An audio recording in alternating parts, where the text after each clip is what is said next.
Hello everyone, welcome to my channel Rakesh tutorial. আজ আমি একাদশ শ্রেণীর সেকেন্ড সেমিস্টারের ইভিএসের অর্থাৎ পরিবেশবিদ্যার দুটি গুরুত্বপূর্ণ প্রশ্ন নিয়ে আলোচনা করব দ্বিতীয় অধ্যায় থেকে। একটি হলো শক্তির ব্যবস্থাপনা বলতে কী বোঝো, আর আরেকটি গুরুত্বপূর্ণ প্রশ্ন হলো যে জীবাশ্ম জ্বালানির ব্যবহারের ফলে কুপ্রভাব আলোচনা করো। এই দুটি প্রশ্নই খুব ইম্পর্টেন্ট। তোমরা অনেকে আমাকে রিকোয়েস্ট করেছিলে যে এই দুটি প্রশ্ন নিয়ে আলোচনা করলে ভালো হয়। তোমরা ভিডিওটি প্রথম থেকে শেষ পর্যন্ত দেখো, আশা করি তোমাদের বিন্দুমাত্র হলো উপকার লাগবে। যারা চ্যানেলটিকে আগে থেকে সাবস্ক্রাইব করেছো তাদেরকে অসংখ্য ধন্যবাদ, আর যারা সাবস্ক্রাইব করনি অতি অবশ্যই সাবস্ক্রাইব করো। তাহলে চলো শুরু করা যাক আজকের আলোচনা। প্রশ্ন, শক্তি ব্যবস্থাপনা বলতে কী বোঝো? উত্তর, সংজ্ঞা। কাজ করার সামর্থ্যকে শক্তি বলে। মানবজাতি বিভিন্নভাবে শক্তির ব্যবহার করে। শক্তির ওপর সব দেশেই নির্ভরশীল। এই শক্তিগুলি বন্টন ও বৈজ্ঞানিক ব্যবহারের মাধ্যমে বা সুপরিকল্পিত সংরক্ষণের দ্বারা শক্তির অপচয় রোধ করা ও মোকাবিলা করাকে শক্তির ব্যবস্থাপনা বলে। উদ্দেশ্য, তাহলে বোঝা গেল যে শক্তির ব্যবস্থাপনা বলতে কী বোঝো আর এর উদ্দেশ্য কী রয়েছে। 1 নম্বর দেখো, ভবিষ্যৎ প্রজন্মের জন্য শক্তি সম্পদ সঞ্চয় করে রাখা। 2, শক্তি সম্পদের যথাযথ ব্যবহার করা। 3, পরিবেশ যাতে দূষিত না হয় সেদিকে লক্ষ্য রাখা। 4, অচিরাচরিত শক্তির ব্যবহার বৃদ্ধি করা। মানে বোঝা যাচ্ছে যে ভবিষ্যৎ প্রজন্মের জন্য শক্তি সম্পদ সঞ্চয় করে রাখতে হবে। যেমন কয়লা, পেট্রোলিয়াম এগুলো মানে যথেচ্ছ ব্যবহার করে রাখতে হবে। আর শক্তি সম্পদের যথাযথ ব্যবহার, পরিবেশ দূষণ না হয় সেদিকে লক্ষ্য রাখা আমাদের অতি অবশ্যই দরকার। আর অচিরাচরিত শক্তি মানে হচ্ছে তোমরা জানো যে সৌরশক্তি, বায়ুশক্তি এইগুলো। তাহলে এই শক্তির ব্যবহার বৃদ্ধি করা অতি অবশ্যই আমাদের কাজ। এরপর দেখো নেক্সট পয়েন্ট, পদক্ষেপ। শক্তি ব্যবস্থাপনায় কতগুলি পদক্ষেপ গ্রহণ করা উচিত সেগুলি নিম্নে আলোচনা করা হলো। ক, অপ্রচলিত শক্তির ব্যবহার। চিরাচরিত শক্তির বিকল্প হিসেবে সৌরশক্তিকে কাজে লাগাতে হবে। ভূতাপীয় শক্তি, বায়ু শক্তি, জোয়ার ভাটা শক্তি ইত্যাদি ব্যবহারের উদ্যোগ গ্রহণ করতে হবে। কয়লা, খনিজ তেল ইত্যাদি ব্যবহার কমাতে হবে। তাহলে বুঝতে পারলে অপ্রচলিত শক্তির ব্যবহার বৃদ্ধি করতে হবে, আর কয়লা, খনিজ তেল ইত্যাদি যে ব্যবহার রয়েছে সেগুলোকে কমাতে হবে। খ, উন্নত প্রযুক্তির ব্যবহার। উন্নত প্রযুক্তির ব্যবহারের মাধ্যমে শক্তির ব্যবহার কম হবে। এয়ার কন্ডিশনার, পাখা প্রভৃতি বৈদ্যুতিক যন্ত্রপাতি উন্নত মানের কিনতে হবে। দেখো, উন্নত মানের যন্ত্রপাতি কেনা হয় তাহলে কিন্তু শক্তির মানে বিল ধরো কম উঠবে। ঠিক আছে, মানে পাখা যদি উন্নত মানের হয় বা এয়ার কন্ডিশন যদি উন্নত মানের হয়, ঠিক আছে, সেক্ষেত্রে কিন্তু বিল অনেকটা কম উঠবে। যত ফ্রিজে যত স্টার বেশি থাকবে তত কিন্তু বিল ওঠার সম্ভাবনা খুব কম থাকে। ঠিক আছে, তো এই জিনিসগুলোকে ব্যবহার করতে হবে এবং এই জিনিসগুলোকে খেয়াল রাখতে হবে। তোমাদের কাছে ছোট্ট একটা রিকোয়েস্ট, যারা চ্যানেলটিকে এখনও সাবস্ক্রাইব করনি তারা অতি অবশ্যই সাবস্ক্রাইব করো, আর বন্ধুদের মধ্যে প্রচুর পরিমাণে শেয়ার করো। যত পরিমাণে শেয়ার করবে তত ভিডিও বানাতে মোটিভেট পাবো। আর ছোট্ট একটা লাইক করো, আর যদি কোনো অসুবিধা হয় বা কোনো প্রশ্ন নিয়ে এই কদিনেও যদি কষ্ট হয় তাহলে অতি অবশ্যই কমেন্ট করে জানাবে। এবার দেখো গ, অপচয় রোধ। শক্তির অপচয় রোধের জন্য ঘরে কেউ না থাকলে টিভি, লাইট ইত্যাদি সুইচ অফ করতে হবে বা করে রাখতে হবে। বাল্বের পরিবর্তে এলইডি ব্যবহার করতে হবে। ঘ, বিকল্প জ্বালানির ব্যবহার। পেট্রোলিয়াম ও কয়লার বিকল্প ব্যবহার করা যেতে পারে।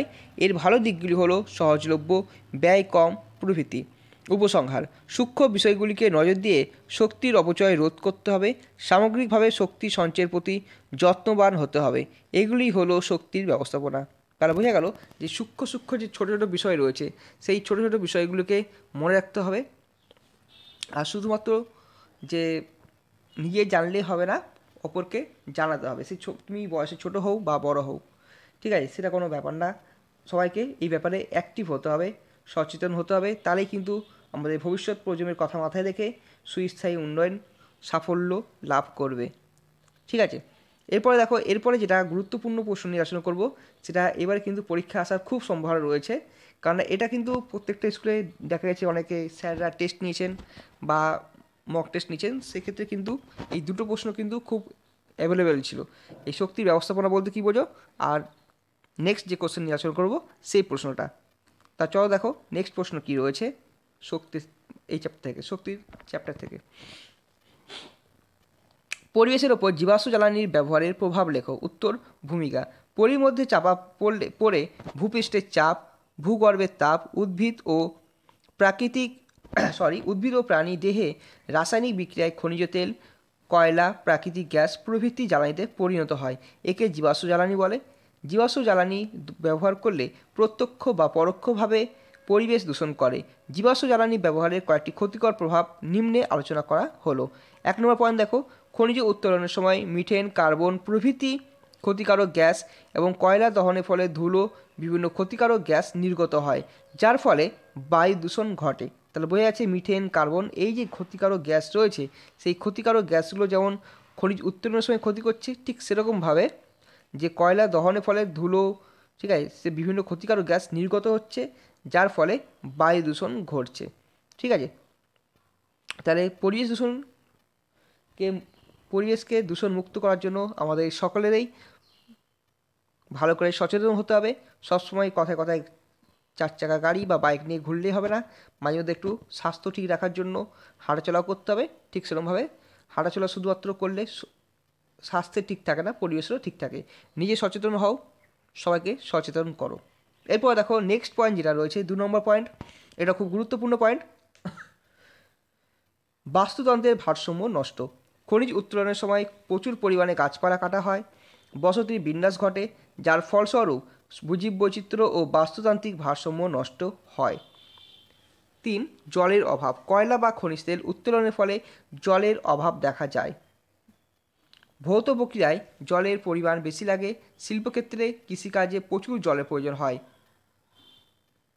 4 নম্বর পয়েন্ট, জনস্বাস্থ্য হানি। খনিজ উত্তোলনের সময়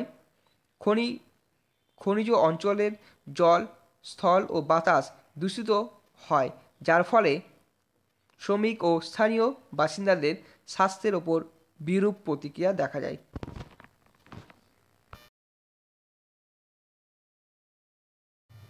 বায়ু দূষণ 5 নম্বর পয়েন্ট, প্রাকৃতিক গ্যাস দহনের ফলে CO2 অর্থাৎ কার্বন ডাইঅক্সাইড ও CH4 অর্থাৎ মিথেন গ্যাসের নির্গমন ঘটে।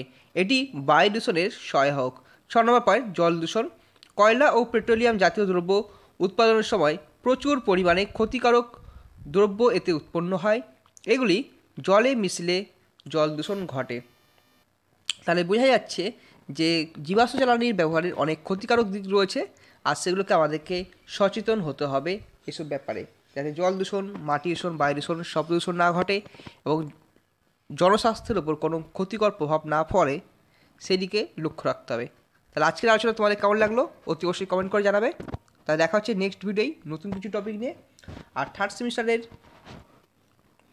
সিলেবাস সংক্রান্ত ব্যাপার, মডেল কোশ্চেন অ্যান্সার সব নিয়ে খুব তাড়াতাড়ি করে আলোচনা করব। তোমাদের 11 তারিখ পরীক্ষা হয়তো সবার শেষ হবে না, কারো 11, কারো 17, 18, ঠিক আছে। তো তারপর থেকে আমি 18 তারিখের পর থেকে EVS, ইতিহাস, এডুকেশন ইত্যাদি বিষয়গুলো নিয়ে বিস্তারিত আলোচনা করব এবং তার সাথে সাথে তোমাদের কিছু প্রশ্ন লিখে দেবো। তাহলে দেখা হচ্ছে নেক্সট ভিডিওয় নতুন কিছু টপিক নিয়ে। আর সবাই পরীক্ষা ভালো করে দেবে আর সব কোশ্চেন অ্যান্সারগুলো মুখস্থ করবে। যদি কোনো অসুবিধা হয় তাহলে অতি অবশ্যই কমেন্ট করে জানাবে।